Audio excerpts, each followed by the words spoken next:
ఆరోగ్యానికి అడ్రస్ మారింది. అవుట్ఫిట్ ధరిస్తున్నారా మరి? పూర్తి వివరాలకు చదవండి రేపటి సాక్షి దినపత్రిక. విశాఖలో స్టీల్ ప్లాంట్ పరిరక్షణ ఉద్యమం మరొకసారి ఉధృతమవుతోంది. రేపు గాజువాకలో మహాధర్నాకు కార్మికులు పిలుపునిచ్చారు. ఎన్నికలకు ముందు ఇచ్చిన హామీని కూటమి నేతలు నిలబెట్టుకోవాలని డిమాండ్ చేస్తున్నారు. ప్లాంట్ను కాపాడేలా ప్రధాని మోదీపై చంద్రబాబు, పవన్ కళ్యాణ్ ఒత్తిడి తేవాలంటున్నారు. అలాగే స్థానిక ప్రజాప్రతినిధులు ప్రజల పక్షాన నిలబడాలి, తమ అధినాయకత్వంపై ఒత్తిడి తేవాలని సూచిస్తున్నారు. ఎమ్మెల్యే, ఎంపీ పదవులకు రాజీనామా చేయాలని కూడా వీరంతా చెబుతున్నారు. నాయుడు మనతో పాటు ఈ ఉద్యమానికి సంబంధించి పూర్తి డీటెయిల్స్ అందిస్తారు. నాయుడు, చెప్పండి, రేపు గాజువాకలో మహాధర్నాకు పిలుపునిచ్చినట్టుగా తెలుస్తోంది. స్థానిక ఎమ్మెల్యే, ఎంపీ కూటమి తరపున కనుక ప్రజాప్రతినిధులుంటే వాళ్ళు కేంద్ర ప్రభుత్వం, రాష్ట్ర ప్రభుత్వం పైన ఒత్తిడి తెస్తారని, వీళ్ళని గెలిపించినట్టుగా కూడా కార్మికులు చెప్తున్నారు. ఎలాంటి అప్డేట్స్ ఉన్నాయి నాయుడు మీ దగ్గర?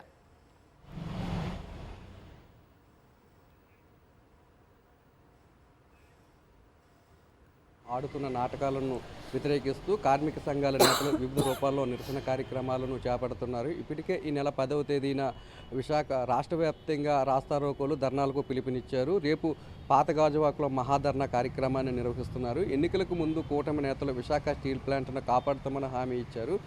స్టీల్ ప్లాంట్లో జరిగిన బహిరంగ సభలో కూడా పవన్ కళ్యాణ్ కానీ, చంద్రబాబు నాయుడు కానీ, బీజేపీ నేతలు కానీ తాము అధికారంలోకి వచ్చిన తర్వాత విశాఖ స్టీల్ ప్లాంట్ను కాపాడే బాధ్యత మాది, ఎన్డీఏ ప్రభుత్వం అధికారంలోకి వస్తుంది కాబట్టి ఖచ్చితంగా ప్రధానమంత్రి నరేంద్ర మోడీని విశాఖ స్టీల్ ప్లాంట్ ప్రైవేటీకరణ జరగకుండా ఆపుతామని చెప్పి కార్మికులందరికీ కూడా హామీ ఇచ్చారు. 3 నెలల పాటు వీరంతా కూడా విశాఖ స్టీల్ ప్లాంట్ ప్రైవేటీకరణ జరగకుండా ఆగుతుందని భావించినప్పటికీ కూడా అటువంటి పరిస్థితి ఏమీ కూడా కనిపించకపోవడంతో కార్మికులంతా కూడా నిరసన కార్యక్రమాలను రాష్ట్ర వ్యాప్తంగా చేపడుతున్నారు. ఇచ్చిన మాటను చంద్రబాబు నాయుడు కానీ, లేదంటే పవన్ కళ్యాణ్ కానీ నిలబెట్టుకోవాల్సిన బాధ్యత ఉందని కూడా వారు చెప్తున్నారు. లేదంటే రానున్న రోజుల్లో ఈ ఉద్యమాన్ని మరింత తీవ్రతరం చేస్తామని కూడా చెప్తున్నారు. స్థానికంగా ఎవరైతే ఉన్నారో స్థానిక ఎమ్మెల్యే పల్లా శ్రీనివాసరావు కానీ, లేదంటే ఎంపీ భరత్ కానీ గతంలో ఎమ్మెల్యే పదవికి స్టీల్ ప్లాంట్ కోసం రాజీనామా చేస్తున్నానని ప్రకటించిన గంటా శ్రీనివాసరావు లాంటి వారంతా కూడా నేడు ఏమైపోయారని కూడా వారు ప్రశ్నిస్తున్నారు. ప్రతిపక్షంలో ఉన్నప్పుడు తమ పదవులకు రాజీనామాలు చేయడం కాదు, అధికారంలో ఉంది కాబట్టి ఇప్పుడు మీరు రాజీనామాలు చేస్తే ఖచ్చితంగా కేంద్ర ప్రభుత్వం దిగి వస్తుంది. ఎందుకంటే కేంద్రంలోని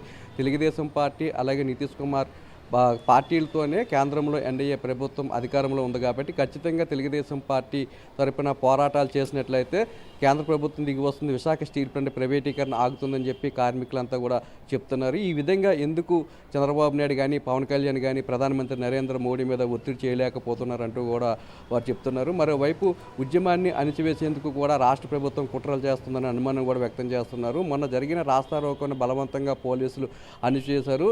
రాస్తారోకో నిరసన కార్యక్రమం ప్రారంభమైన 5 నిమిషాలకే వారందరినీ కూడా బలవంతంగా అరెస్ట్ చేసి పోలీస్ స్టేషన్కి తరలించారు. అయితే కార్మికులు మాత్రం ఒకటే చెప్తున్నారు, గత వైఎస్ఆర్సీపీ ప్రభుత్వ హయాంలో ఎన్నడూ కూడా తమ పోలీస్ స్టేషన్ల మెట్లు ఎక్కలేదని, తెలుగుదేశం పార్టీ అధికారంలోకి వచ్చిన తర్వాత తమను అరెస్ట్ చేసి తొలిసారిగా పోలీస్ స్టేషన్లకు తరలించారని, గత ముఖ్యమంత్రి YS Jaganmohan Reddy Visakha steel plant ప్రైవేటీకరణకు వ్యతిరేకంగా ప్రధానమంత్రికి 2 సార్లు లేఖ రాశారని, తమ విజ్ఞప్తి మేరకు అసెంబ్లీలో ఏకగ్రీవంగా తీర్మానం కూడా చేశారని, వైఎస్ఆర్సీపీకి సంబంధించిన ప్రజాప్రతినిధులు పార్లమెంటు లోపల బయట కూడా పెద్ద ఎత్తున ఉద్యమాలు చేశారని, అటువంటిది ఎందుకు తెలుగుదేశం పార్టీ కానీ లేదంటే కూటమి నేతలు కానీ చేయలేకపోతున్నారంటూ కూడా వారు కూటమి నేతలని, కార్మిక సంఘాల నేతలంతా కూడా ప్రశ్నిస్తారు. ఎన్నికల ముందు మీరే హామీ ఇచ్చారు కాబట్టి ఇచ్చిన హామీ నిలబెట్టుకోవాల్సిన బాధ్యత మీ మీద ఉంది. ఇచ్చిన హామీ నిలబెట్టుకోలేనట్లయితే మీ ఇళ్లను కూడా ముట్టించడానికి తాము సిద్ధంగా ఉన్నామని కూడా కార్మిక సంఘాల నేతలు హెచ్చరిస్తున్నారు. ఏదేమైనప్పటికీ కూడా ఈ ఉద్యమాన్ని రానున్న రోజుల్లో మరింత తీవ్రతరం చేస్తామని చెప్తున్నారు. 32 మంది ప్రాణాల త్యాగఫలంతో విశాఖ స్టీల్ ప్లాంట్ని ఏర్పాటు చేసుకున్నామని,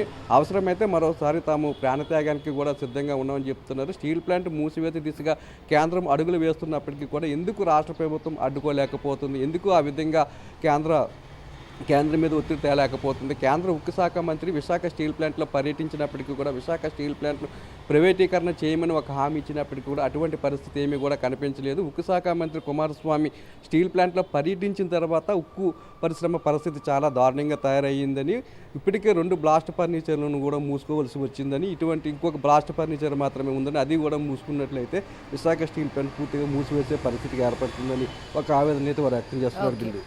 ఓకే నాయుడు, థ్యాంక్ యూ.